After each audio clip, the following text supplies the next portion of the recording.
Hello, my name is William Kumwembe and this is Business Time. It's a magazine program where we bring you major business and economic news stories that are making headlines in the country. And coming up in the program today, we analyze the economic spectrum 57 years after independence. And also experts tip government on prudent public finance management. We have these and other stories. Stay tuned if you could.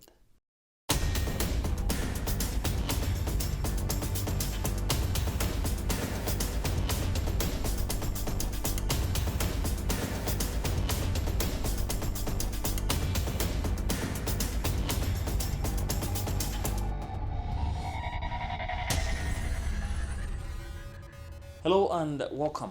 It's been 57 years since Malawi attained her independence, close to 6 decades of self-rule from 1964 when the country got independence from the British government. Now, 57 years down the line, how has Malawi fared in as far as key indicators of the economy is concerned?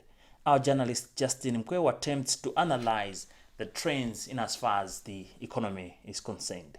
In 1964, Malawi's gross domestic product (GDP) was at $194.7 million, and 57 years down the line, it hovers around $8 billion. The country's infrastructure development is almost the same as it was in the 1990s, as the biggest buildings remain the face of cities, although old and tired.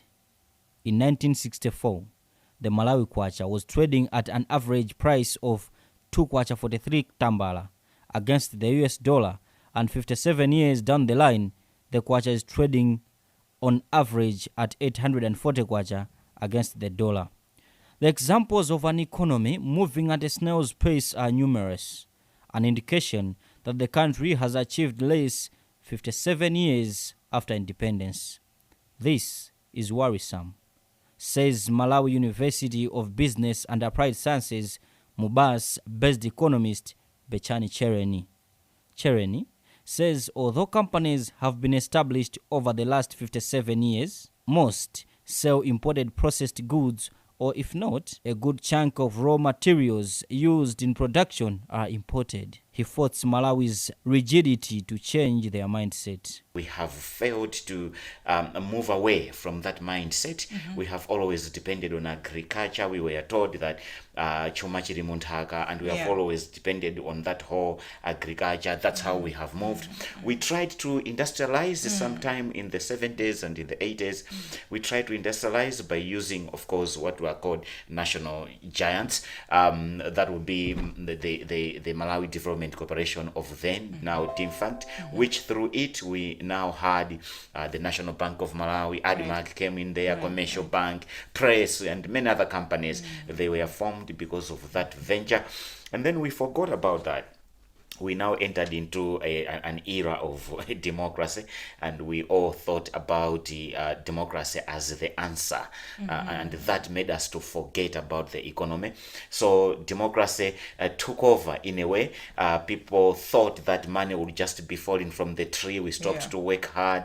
The spirit of handout was given, and it was in that time that we saw a lot of a divestiture, or what is called privatization, of what we already put in place happening. So we privatized a number of companies, and that meant that we are no longer in an industrial drive. We couldn't stop the agriculture side, especially the subsistence one.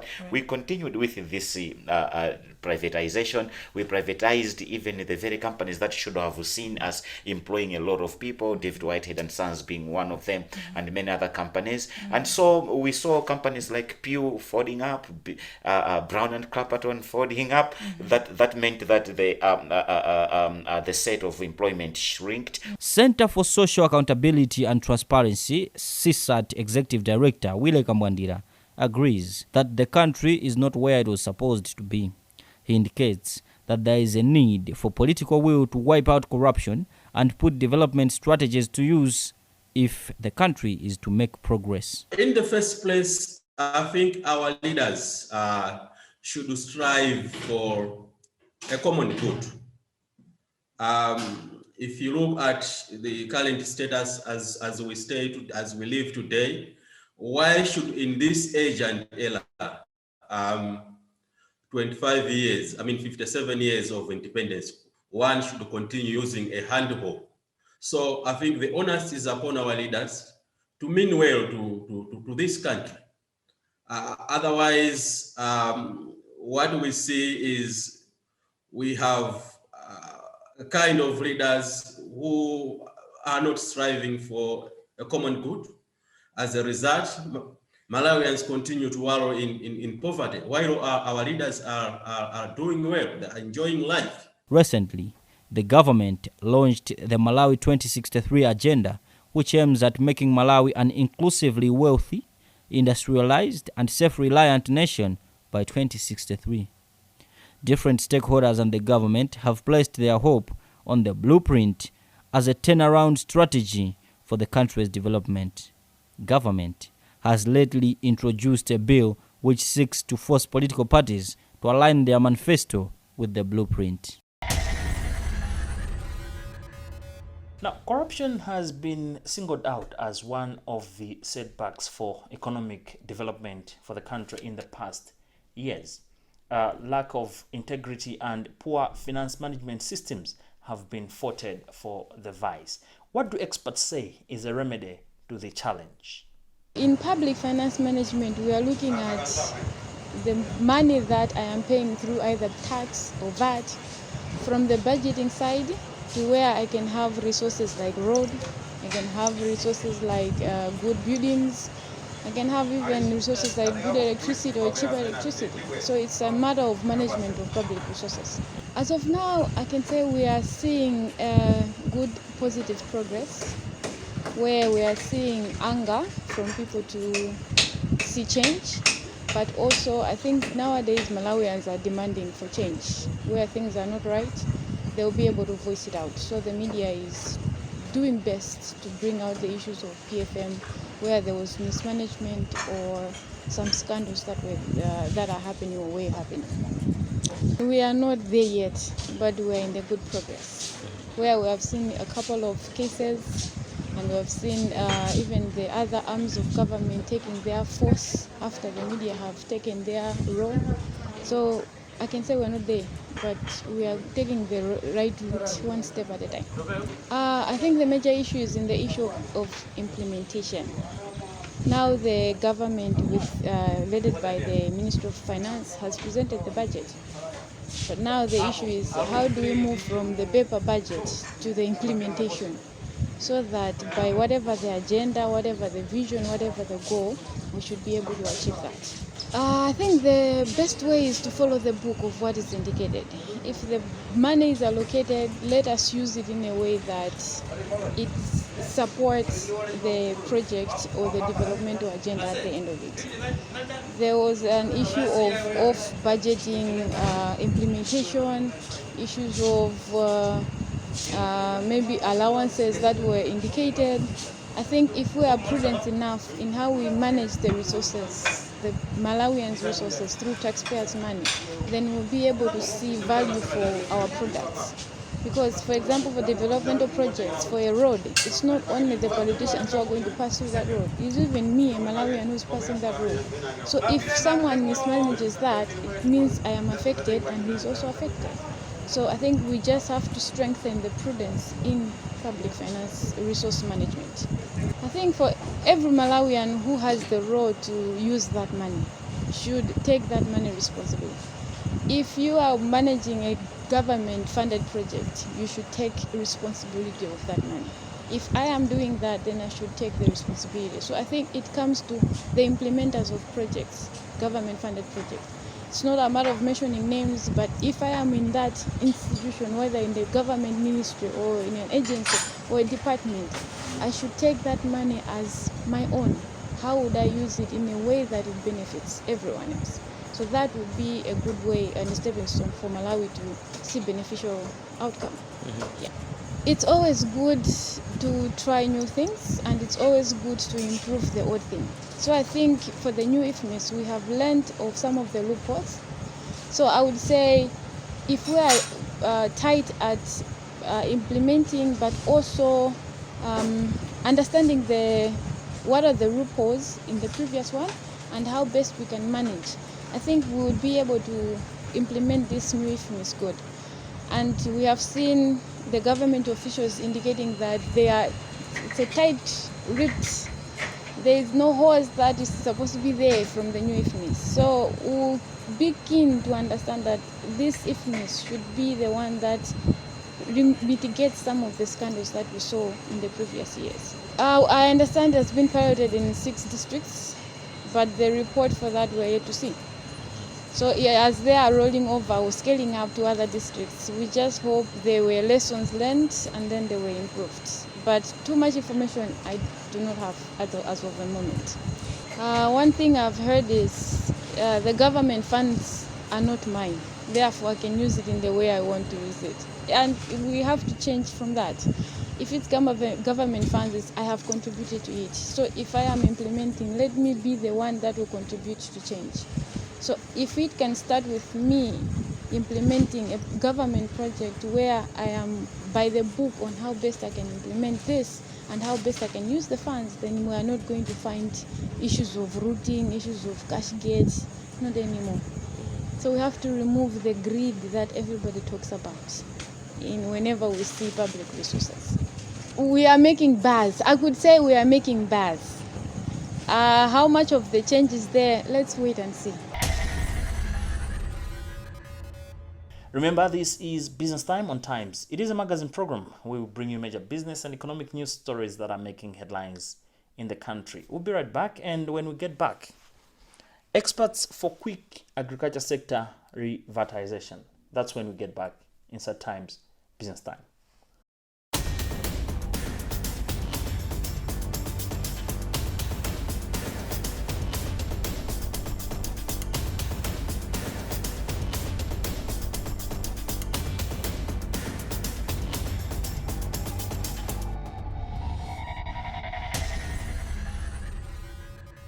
Welcome back. This is Business Time, a magazine program where we bring you major business and economic news stories making headlines in the country. And my name is William Kumwembe.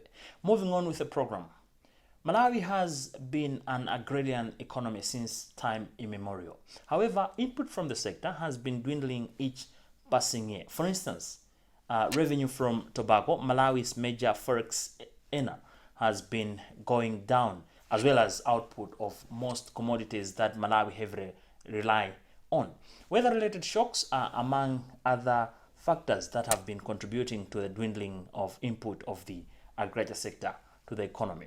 Now, what does the future hold? This is the question our journalist Chimwemwe Mangazi attempted in this report, where he gathered views from key players in the agriculture sector to say, what does really the future hold? The meeting was called to solicit views that will inform Malawi's position on sustainable food security at the UN Food Systems Summit scheduled for September. The discussion centered around 5 action tracks that include ensuring access to safe and nutritious food for all, shift to sustainable consumption patterns, boosting nature-positive production, advance equitable livelihoods, and building resilience to vulnerabilities, shocks, and stress. Food and Agriculture Organization Malawi Head of Planning, Programming, and Partnerships, who also sits as team leader for systems and technical planning on UN Food Systems, George Mvula, says the initiative follows the realization that progress in achieving the global sustainable development goals is very slow. The UN Food Systems Summit is an exercise by the UN member states, and Malawi is part of the UN member states. It has been called upon by the United Nations Secretary General to allow global leaders, including the presidents and our president here, to discuss issues that have to do with food systems. The United Nations and the global leadership has realized that the progress towards achieving the global sustainable development goals is very slow. And considering that we only have about 9 to 10 years remaining to 2030, there's a need for political commitment, there's a need for analysis, there's need for dialogue to make sure that people will discuss and agree on commitments that have to be put in place in order for the world to move towards achieving those sustainable development goals. So basically, that's where we are today, and the United Nations has been supporting the government of Malawi to convene the citizens of this country to come together from different backgrounds, from agriculture, from health, from trade, from industry, from all over the place, the private sector, to discuss what do we need to do as a country in order for us to reconfigure our food systems and chart the pathways towards sustainable food systems in the next 10 years and beyond. Agriculture expert Tamani Nkonomvula says food gaps persist in both time and space in the country. There are a number of challenges that have been identified, but looking at the institutional frameworks in this country, I should say that they are there, but also there is political will to make sure that most of the issues as pertaining to food systems have been addressed. But of course, there are problems. We have seen food gaps in this country, both in space but also in time. In space meaning that there are some areas in this country that are oversubscribed with enough food. Much of the northern region, maybe central region. But when you go to the south, you see that there are always challenges. But also with time, you see that some months we don't have food, some months we have got plenty of food. So the dialogues here are trying to look at some of the issues that leads to this situation. But in terms of as a country being able to address these challenges, as you say, that the potential is there, but we just have to put our house in order to make sure that these things have been attended. Always, myself, I look at looking at the institutions. Are the institutions that we have working? Are the policies that we have being implemented the way they should have been implemented? The other thing is looking at issues of capacity. Do we have capacity in all the areas that needs to have capacity? But also when you're talking about food system, we are talking about issues of food distribution. Do we have the right load network? Are the markets functional? So all these things are things that needs to be put together. But at the center of it all, there has to be proper leadership to make sure that there is coordination of all these things. We have identified the challenges, and even if we identify the solutions, somebody has to take a lead. And we believe that government is the one that is supposed to take a lead in all these things. Ministry of Agriculture Director of Planning Rodwell Mzonde considered the challenges in the country, saying it was the very reason they engaged stakeholders. There are a lot of things which government is trying to achieve. First and foremost is that under UN system, the Secretary General of the United Nations has declared that we should have a functional food system. A food system which will ensure that supply of food is there for everyone. And the food should be nutritious, should be safe, not to be poisonous, to threaten the people's life. For us as Malawians, we have a number of areas which we are to see that our food systems can address. For example, we do have enough maize production this year. It is around 4.58 million metric tons of maize this year. So we are sure that everybody can have access. But come maybe February, you will see that even some of the pockets of the country will not have enough food. What is happening? Can we say that our food systems is functioning? It's up to us in this meeting to find out exactly what is the problem. Sometimes you see in Lilongwe, in Karonga, or in the southern region here, we can have enough food for everybody. For decades, agriculture has been standing out as the single largest sector in the national economy. Now, local sugar manufacturer Ilovo Sugar says the outlook remains mixed as COVID pandemic still affecting business in the country. The company also blames it on high levels of smuggling, which is happening especially in the border districts of the country. Lekani Karandula is its managing director, and he caught up with our journalist Justin Mkweu. We have performed a lot better than the corresponding period to February 2020. Our profitability has improved by nearly 200% from 2 billion kwacha to 6 billion kwacha. What are you attributing this to? We are attributing this to our strategy of closely looking at our cost of production to make sure that we continue to reduce our cost of production whilst improving our total production, and supplementing that with a better way of servicing our consumers and customers, understanding their needs better, and making sure that we address those needs. So for instance, a lot of our rural consumers in particular were complaining that they were being charged prices that were significantly higher than prices that they could buy sugar for when they come to urban areas like Blantyre, Lilongwe, and Zuzu. And that was being attributed to the fact that people would buy sugar from those areas, transport it to the more remote places, and therefore increase the price at which they're selling the sugar to still get themselves decent margins. We have addressed that by taking on the transport costs to many places in Malawi to make sure that our sugar is available at our recommended wholesale and retail prices as close as possible to where the consumer is, and that has helped bring down sugar prices in remote places, and especially the more rural areas, and in the process that has also improved how much sugar we're selling to such places, which is another factor that has helped us improve our profitability. Lastly, we see most of the times when a little bit of things, when the inflation is high a little bit, sugar mostly comes on social media saying, no, sugar has risen and everything else. It really makes people afraid to say, are we going to afford tea? Are we going to afford a porridge with sugar? Can you tell the customer today what should they expect in terms of the prices of sugar against the current macroeconomic fundamentals performance? Thank you. I think firstly let's go backwards and look at the last decade or so.